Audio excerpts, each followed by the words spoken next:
जय हिंद दोस्तों, आप सभी का स्वागत है नेक्स्ट वीडियो में। आज का जो टॉपिक है वो भारतीय तट रेखाओं के नाम। पिछले दिन मैंने तट रेखा वाले राज्य बताया और आज तट रेखा के नाम क्या है वो बताएंगे और साथ में भारत की जो तट रेखा पर स्थित प्रमुख अंतरराष्ट्रीय बंदरगाह जिनकी संख्या 13 है उनके विषय में भी आपको विस्तृत जानकारी देंगे। आप सभी को आज मकर संक्रांति की हार्दिक शुभकामनाएं। अच्छे से आप सब खिचड़ी खाएं और बेहतर रहें, बेहतर स्वास्थ्य रहें। तो देखते हैं आज तो तट रेखा वाले राज्यों की संख्या थी 9, जिसमें अरब सागर में आपके 5 और बंगाल की खाड़ी की तट रेखा में लगने वाले 4 राज्य। तो इसमें सबसे पहले हम देखते हैं कि गुजरात से लेकर के ये दमन दीव यानी महाराष्ट्र के पास जो दमन दीव स्थान पड़ता है, इस तट रेखा का नाम क्या है? तो काठियावाड़ तट। क्या नाम है? काठियावाड़ तट। ये ध्यान देना। इसके बाद इस महाराष्ट्र से हम गोवा तक पहुंचते हैं तो उसे कहते हैं कोंकण तट। क्या नाम है? कोंकण तट। ये ध्यान देना। फिर हम गोवा से यहां से आगे बढ़ते हैं और कर्नाटक के मैंगलोरू तक पहुंचते हैं। कर्नाटक का मैंगलोरू, तो वहां तक के तट का नाम है केनरा तट। केनरा तट। ये और इसके बाद हम इस कर्नाटक के मैंगलोरू से पहुंचते हैं कन्याकुमारी तक। तो ये केरल का क्षेत्र है और कन्याकुमारी तमिलनाडु का। तो इस मैंगलोरू से लेकर यहां तक के तट का नाम है मालाबार तट। मालाबार तट। ये ध्यान देना, बहुत ही इंपॉर्टेंट है। ये अरब सागर के तट है। अब इसके बाद कन्याकुमारी से तमिलनाडु तक के तट का नाम है कोरोमंडल तट। क्या नाम है? कोरोमंडल तट। ये ध्यान देना। यहां से लेकर तमिलनाडु तक के क्षेत्र को कोरोमंडल तट इस नाम से जानते हैं।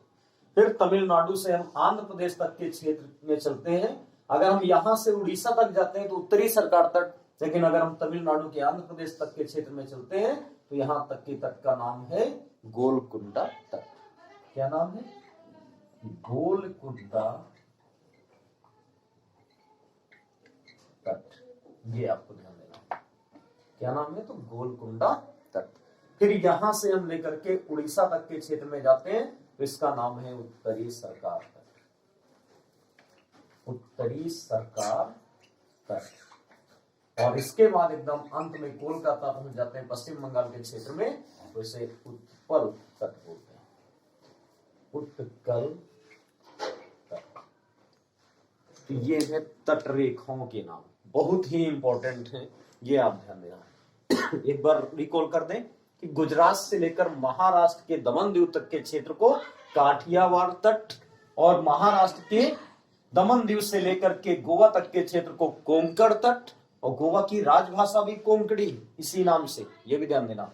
और फिर गोवा से कर्नाटक के मैंगलोरू तक, बेंगलोर नहीं मैंगलोरू, मंगलुरु अंतरराष्ट्रीय हवाई अड्डा है, तो मैंगलोरू तक के तट का नाम क्या है? तो उसका नाम है केनरा तट। और फिर मैंगलोरू से लेकर कन्याकुमारी तक ये केरल के तट का नाम क्या है? तो मालाबार तट। फिर कन्याकुमारी से तमिलनाडु तक के क्षेत्र में जाते हैं तो उस तट का नाम है कोरोमंडल तट।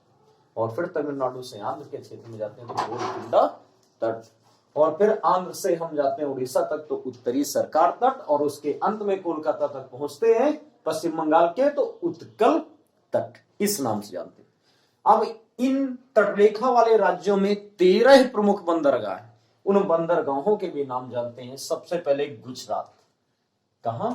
तो गुजरात की बात करते हैं। तो गुजरात में है कांडला बंदरगाह। क्या नाम है? कांडला बंदरगाह। ये आपको ध्यान देना। अब कांडला बंदरगाह का नया नाम क्या है? New name. ये ध्यान देना। कांडला बंदरगाह का नया नाम क्या है? न्यू नेम क्या है? तो इसका नया नाम है पंडित दीनदयाल उपाध्याय बंदरगाह। क्या नाम है? पंडित दीनदयाल उपाध्याय। ये और इससे क्वेश्चन आएगा कांडला बंदरगाह से कि कि भारत का आजादी के बाद स्थापित होने वाला पहला बंदरगाह, यानी आजादी कब मिली? 1947। 1947 के बाद स्थापित होने वाला भारत का प्रथम बंदरगाह कांडला बंदरगाह। इसके अंदर भारत का मुक्त व्यापारिक क्षेत्र का बंदरगाह कौन सा है? तो कांडला। कैसा? तो मुक्त व्यापार।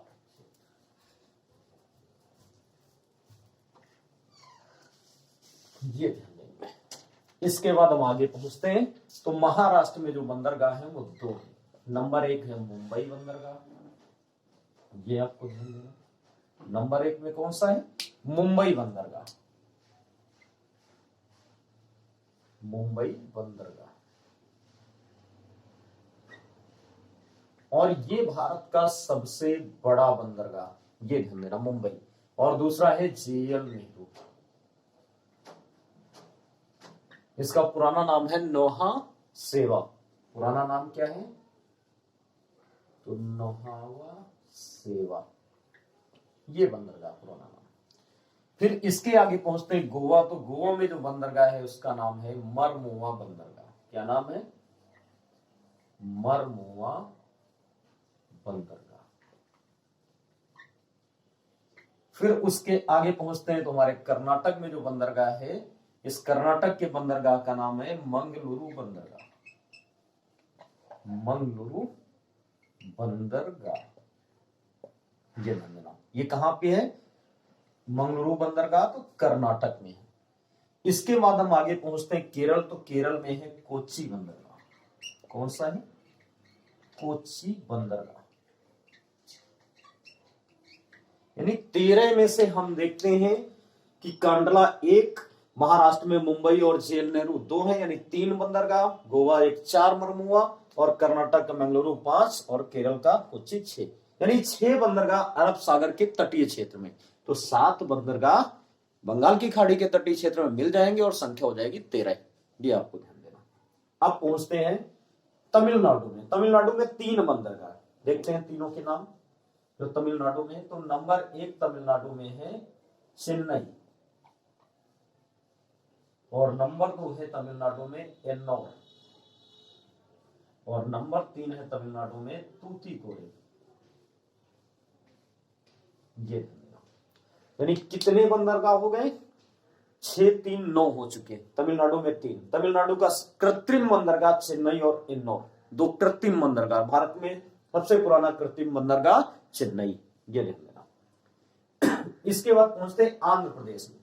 तो आंध्र प्रदेश में प्रसिद्ध बंदरगाह जो है उसका नाम है विशाखापट्टनम। क्या नाम है? विशाखापट्टनम।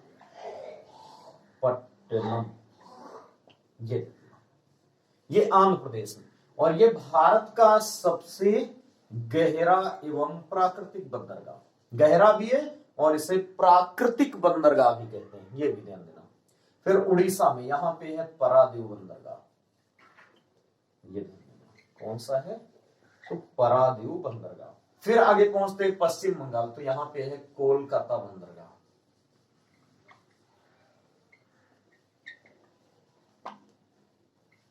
12 बंदरगाह हो गए। और लास्ट बंदरगाह जो यहां पे बंगाल की खाड़ी है, उस बंगाल की खाड़ी में स्थित है बंदरगाह, उसका नाम है पोर्ट ब्लेयर बंदरगाह। पोर्ट ब्लेयर बंदरगाह बंगाल की खाड़ी में किस स्थान पे? तो अंडमान में। ये ध्यान देना। तो काउंट कर ले, 13 बंदरगाह मिले। बिल्कुल 13 बंदरगाह है। देख लीजिए, कांडला नंबर 1 जो गुजरात में है, दूसरा महाराष्ट्र में मुंबई और नौहा सेवा यानी जेएल नेहरू 3 हो गए, गोवा का 1, मरमुआ 4, कर्नाटक के 5, बेंगलुरु, और केरल का 1, 6। और इसके बाद इधर आते हैं तमिलनाडु में 3 बंदरगाह है, चेन्नई, एन्नौर, तूतीकोरिन, 6, 3, 9। आंध्र प्रदेश का विशाखापट्टनम बंदरगाह 10। फिर हम उड़ीसा का पारादीव बंदरगाह देखते हैं तो 11, और पश्चिम बंगाल का कोलकाता 12, और लास्ट जो अंडमान निकोबार में स्थित है पोर्ट ब्लेयर 13 बंदरगाह। अब ध्यान से सुनना, जो इंपॉर्टेंट बंदरगाह उसमें कांडला, आजादी के बाद स्थापित होने वाला भारत का पहला बंदरगाह कौन सा है? तो कांडला बंदरगाह, ये ध्यान देना। और इसके बाद हम देखते हैं कि हमारा जो है सबसे बड़ा बंदरगाह कौन सा है, तो मुंबई बंदरगाह। और उसके बाद हम देखते हैं कि मुंबई बंदरगाह के बाद हमारा सबसे गहरा एवं प्राकृतिक बंदरगाह कौन सा है, तो वो हमारा बंदरगाह है विशाखापट्टनम। ये ध्यान देना। और फिर बंगाल की खाड़ी में एकमात्र स्थित बंदरगाह कौन सा है, तो वो बंदरगाह है बंगाल की खाड़ी में स्थित, तो उसका नाम है, बहुत ही सिंपल सा, अंडमान में है, पोर्ट ब्लेयर। तो हमें उम्मीद है कि आपको यह टॉपिक काफी अच्छा लगेगा, काफी अच्छा लगा भी होगा, और बेहतर ढंग से इसका स्क्रीनशॉट भी लें और ये भी कोशिश करें कि बेहतर इसके नोट्स भी बना लें फिगर से। तो आज के लिए इतना ही। Thank you class. जय हिंद, जय भारत, मकर संक्रांति की हार्दिक शुभकामनाएं।